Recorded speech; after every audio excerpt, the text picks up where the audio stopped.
Hi.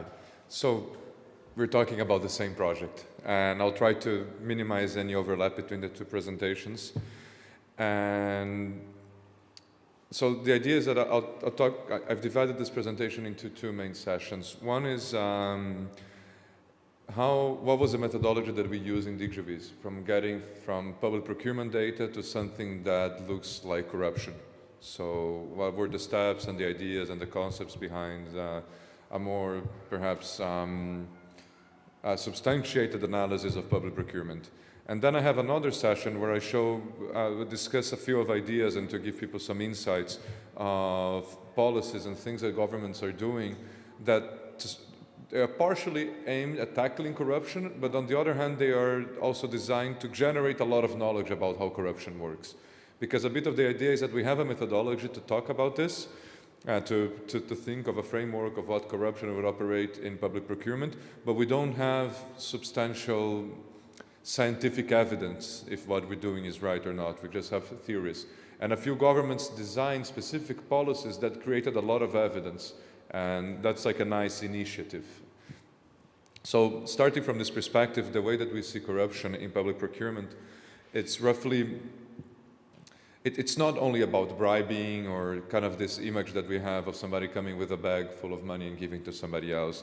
So the general idea is that in public procurement corruption, it's about avoiding competition or creating some specific mechanisms to favor a certain bidder. And the underlying notion here is that those are specific techniques, and there are specific tools that companies and government agencies might do to do that. So structurally, the concept is that there are two main agents. There is a contracting body, which is a government, and a supplier, which is a company. And their relationship is mediated by a contract, right, by a formal agreement. However, there is a sort of underlying relationship between them, which is like this informal relationship. And that's where corruption will be happening, but we don't really see that. All we see are the contracting bodies, the supplier, and the form of the contract thing that they sign. And the idea a bit is that if that thing underlying it emerges at some moments, and that's what we try to capture. So at Digiwhist, we try to measure this using 4 different indicators. One is one that measures the risk of the specific transaction of this contract and the link between the contracting body and the supplier. The other one is trying to measure the risk at the contracting level, at the agency level, which different government agencies will have different risks. Some of them, they're kind of unlucky, you know, if a government agency contracts a lot of infrastructure services, there will be a higher risk than another agency that only buys office supplies, right? They are engaged in a different level of risk markets. The other thing that we also try to measure is the risk associated with the suppliers. So companies who have, that are registered in tax havens. Of course, that doesn't mean corruption alone, but that together with other things could add up to something that would look a bit more like a risk. And finally, we also try to connect and give some evidence of how companies and suppliers and government agencies are connected by having some information on policy, political office holding data and things like that. But the overall notion is that we cannot see corruption, but we can model the specific behaviors. And those are the things that we're after. So if you start and look at this, is probably the core thing is looking at corruption. And the notion is that we mapped out what is public procurement, and in 5 different steps. The first step is the needs assessment, is when governments decide what do they need. Once they have this, so say a government agency says, I need 50,000 new pens for the office, right? And now there is a process design. So should you buy it all at once? Should you buy it every year? Do you want a contract with a fixed supplier? Do you want a local company? Do you want an international company? Is it like fancy pens or not? And then this is like designing the process, right? The next step is that once those ideas are settled, you write down the documents. You make the documents public. You invite companies to bid, and then you have the whole selection process. And after that, you receive all the proposals, and then there is an evaluation moment. Finally, there is a contract execution. A contract is signed, and a company will start delivering the pens according to the contract. Of course, we all know that every single step of this process is subject to corruption. But the interesting thing is that there are different techniques and different forms in which corruption can be done. So this is a nice menu of corruption strategies that people could be interested in. And I think it's fairly comprehensive, but it's a challenge to find something that it's not there. But starting from defining unnecessary needs, right? This is kind of a typical thing of, I was speaking with someone that said that in Quebec, apparently every election year, the amount of tunnels that are built in the country, they multiply. And tunnels is it's a very, very nice contract to divert some money. So, of course, the government, and the idea is that you don't need a tunnel, but you build a tunnel, and this would be like the first source of some degree of corruption. At the level of designing the process, say, tailoring the eligibility criteria. So governments would say that, you know, I want pens, but it's very important that we buy from a company that has been supplying pens for the past 55 years in the same region. And this is fairly unjustified, you know. And so this is like another common mechanic. At the level of the contract dissemination, say governments, they would have very short period of publicizing documents. So instead of publishing something and waiting for 45 days to get nice bids from companies all over Europe, they would just publicize documents and ask for bids the next day. And funny enough, 2 or 3 companies, they knew that that would happen, and they are in the best position to provide good bids. At the tender evaluation level, that looks a bit more like corruption, right? So like governments have promise that they would evaluate proposals into something, and then they give a higher weight to somebody that they like more. And finally, at the contract execution level, there is the clear case of, say, a company not delivering things, and then the government renegotiating the contract, and at the end of the day, for that renegotiation, another company would probably provide a better price. But this is sort of like the broad notion, right? And here we look at how this, we look at one interesting thing, which is like this notion that a lot of this stuff is designed to reduce competition. Yeah, again, the resolution is not great, but the general notion is that this is like a map of Europe by the amount of bidders in public procurement. So what you see here in the plot on the top is the average amount of bidders in public procurement by country in Europe. And it's not surprising. It's, you cannot see it, but on the left, it's Sweden, Finland, Switzerland, and the UK. They tend to have almost 5 bidders on average. And at the bottom there, it's Hungary, Poland, and those are countries that tend to have less competition. And at the bottom plot here is the percentage of contracts with a single bidder.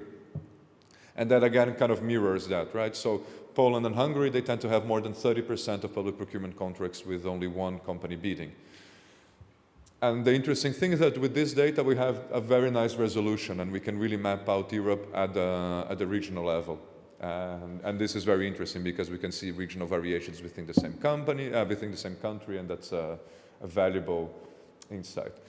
However, that only shows one type of corruption, which is probably not the most sophisticated one, because what you find very often is that very sophisticated collusive markets, they're able to create fictional competition. So there are a lot of companies bidding, but it doesn't mean that this is an actual competition.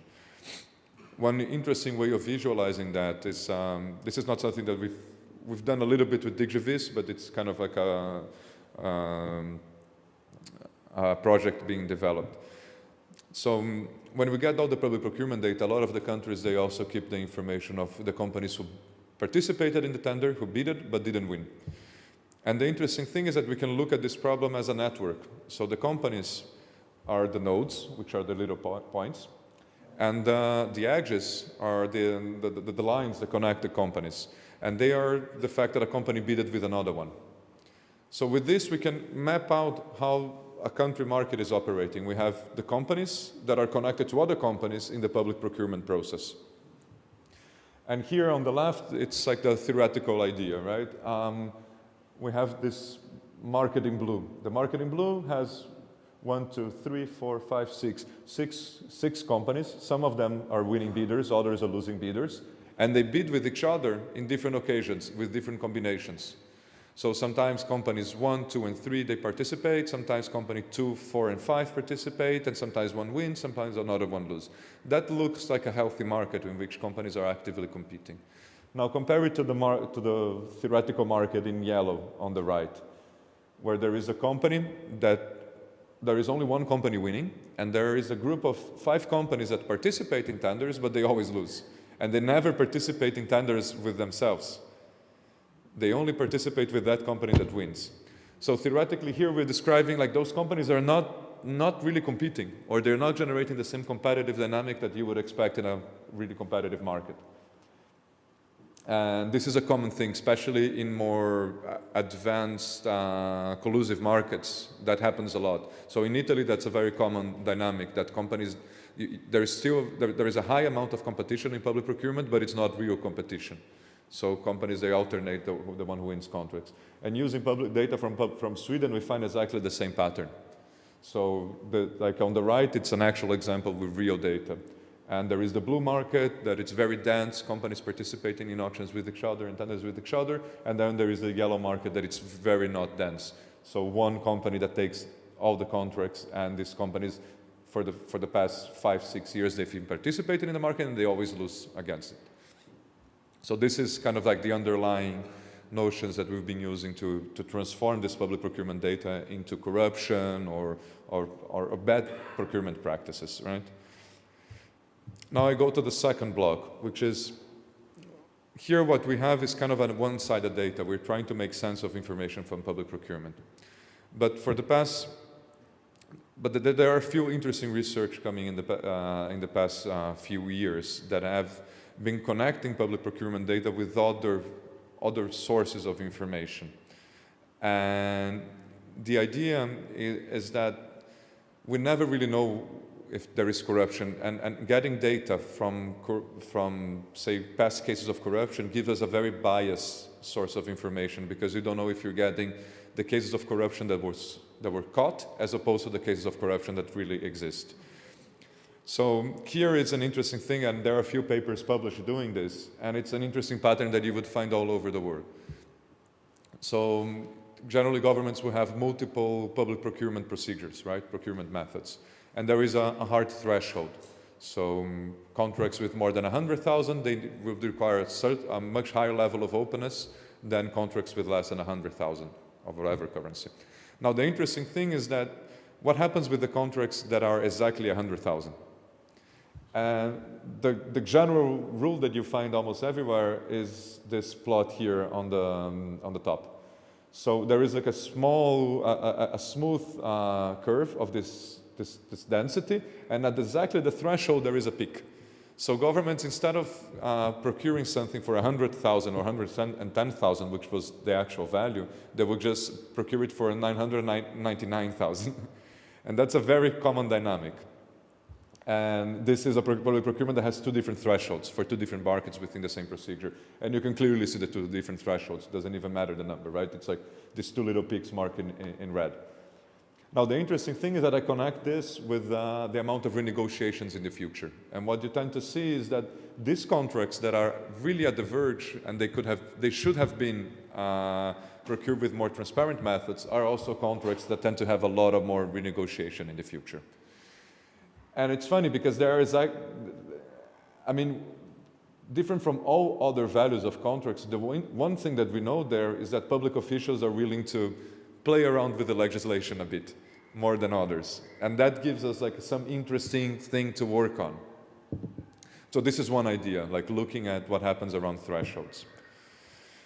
Another idea, and this is also data from public procurement and the amount of renegotiations, is that what happens when heads of organizations, they move.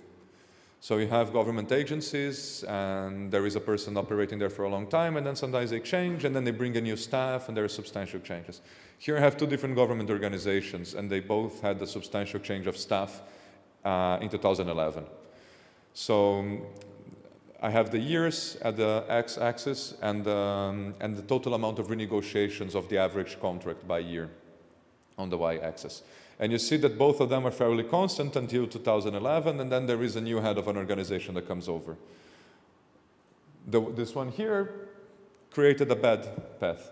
So after this person came in and this new staff started operating in the government agency, the amount of public procurement, the renegotiations in contracts substantially started increasing.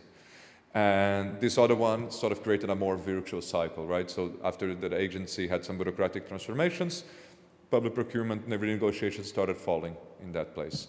So that's another interesting thing to look. It's not only public procurement alone, but how does that connect with who are the people behind that area? The third thing that I like to that I think it's interesting to explore and also advocate is the use of random tests and randomized control trials. So the idea, it's a bit that when governments want to crack down corruption, sometimes they're very eager to do what they think is best, but not necessarily take the necessary steps to find out what actually is the best. And some of the best research that we've seen in the past few years, they came from when governments had a little bit of patience and they decided to try a few ideas first. So there are these two cases of random audits in Brazilian municipalities. So the government has a lottery and it chooses 160 municipalities or regional governments out of 5,000 every year. And the interesting thing is that you can see a lot of massive effects from those audits that find corruption. So after the results of corruption are shown to people, the probability of the mayor being re-elected falls substantially. And also mayors who are running for re-election are much less prone to engaging in corruption. And those are very important results, and probably this is some of the most important research on corruption that has been done in the past few years. And another one is in Italy. And using kind of like the same notion of random processes, they showed that 17% of overspending in public procurement in Italy is due to corruption, but 83% is due to inefficiency alone. Not corrupt inefficiency, just administrative burdens. And those are important results that we wouldn't have if it wasn't for a little bit of patience that governments would take.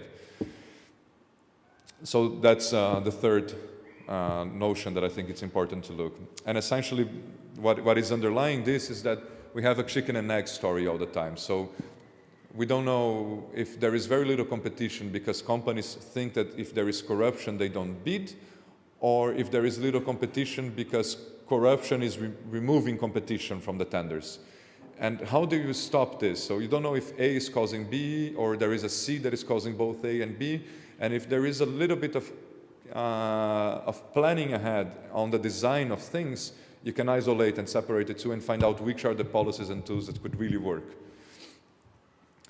And the final point, this is a bit of, this is like kind of like an emerging thing that people are finding out, which is sometimes governments, they go all too quickly to crack down corruption at the expense of everything, especially in public procurement. And there is some interesting research that has been pointing out some sort of counterintuitive side effects of this process.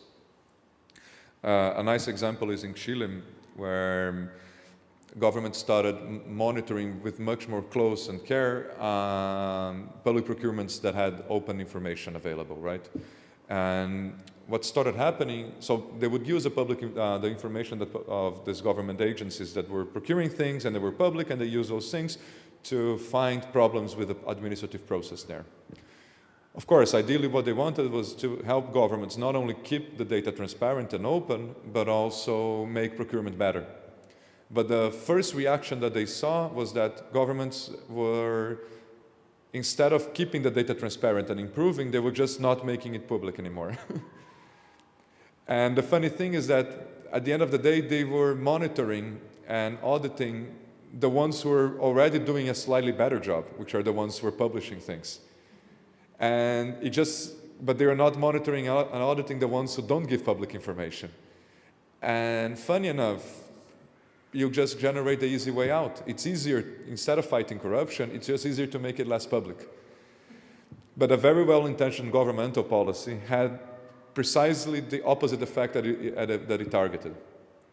A similar process happened in Brazil. So when the government did its crackdowns on anti-corruption, one of the first effects that it had was that government officials were very scared of spending and doing public procurement. So instead of buying a hospital and making sure that there was no corruption along the process, they just said, well, I don't do a hospital. And because I don't want to go to jail, you know, it's, and that is an effect. So after the audits, the quality of healthcare deteriorated. And the third case is also this case that I brought up with it in Italy. The point was that 17% of government inefficiency, of overpricing in public procurement was coming from corruption, 83% from administrative burden. But the administrative burden are the anti-corruption policies themselves. So, of course, it's very hard to say what would happen if there wasn't the anti-corruption policies. But to some extent, in order to fight corruption, we are making public procurement very, very hard. So this is like a final insight, is that, you know, it's interesting to think about the whole universe of consequences. And I leave you with this notion, and it's just like an interesting discussion. It's kind of like a side, one of the things that we started seeing in Digiwhist, is that a lot of governments, they monitor public procurement looking at the process and how were things public and were the forms properly filled. And there are other governments that they tend to monitor things based on the outcomes. And the interesting thing is that if you're monitoring government agencies based on how good they can deliver health services, for instance, there is less room for this kind of bad incentives to be developed. So if government agencies in Italy who are procuring office supplies, if they were not monitored as by how good they can fill out forms, but how good they can buy office supplies, sometimes they wouldn't fill the forms properly, but that could substantially reduce the administrative burden, and maybe there would be a little bit more corruption, maybe not, because if you actually want the actual outcome to happen. So that's like an interesting insight, that it depends a bit on the perspective. So a very compliance-based approach to procurement might have some side effects if it is not combined with a notion of actually looking at the outcomes. And the interesting thing is that it's a very intuitive notion that if you increase compliance, you make people follow the rules better. But if the rules are not properly good themselves, that might not generate substantial improvements as we would want. Yeah, I think that wraps up my comments.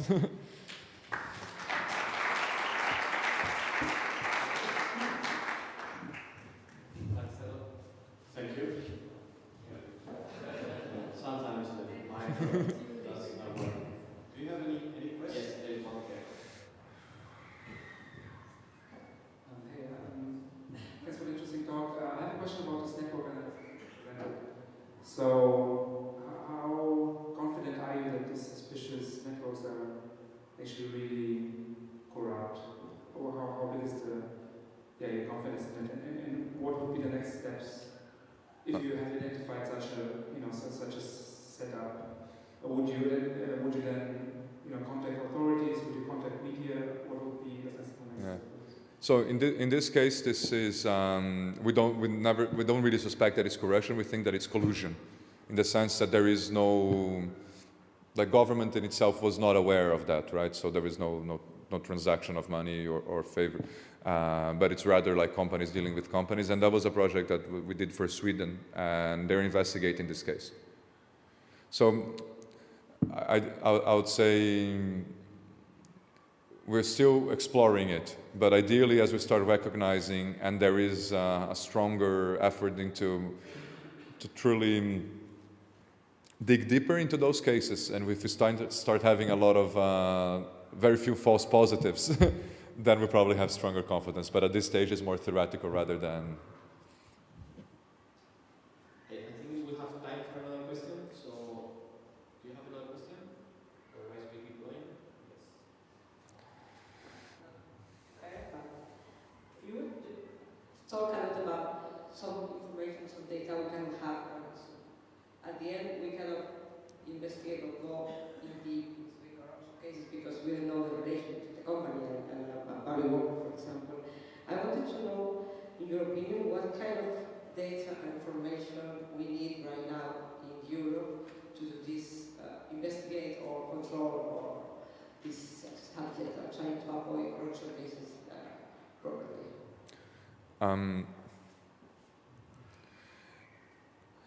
I would say that, yeah. I would say this information is nice. This information of the companies that participated in tenders and lost with the unique identifier, this is precious. And it's funny because a lot of governments, in Latin America, governments usually have that. So a company cannot bid if it doesn't use its unique tax identifier. And they usually keep the records of the companies who lost. And typically, on I'd say most countries, they're only the records of the company who signed the contract. And you want to know the ones who didn't. And so I'd say if I had to choose one single bit of information to have from all countries, that would be the one. I'm just going to say, as for the Spanish people here, we in the last reform of labor law, we managed to get this information on time. Yeah. So from last Friday in Spain, they need to publish the name of all the companies Yeah. in Spain. Yeah, this is, I think it's, I think because sometimes the one thing that you want to separate is that, say that a company is very, very good at doing something. If you don't have some detail on how the competition works, you would say that a company that is very good is a company that is very corrupt. It's very hard to distinguish them. But if you have sufficient information on how they compete, which means the name of the companies who lost, then it becomes much easier to separate the two cases. And that's, yeah. So, thanks a lot.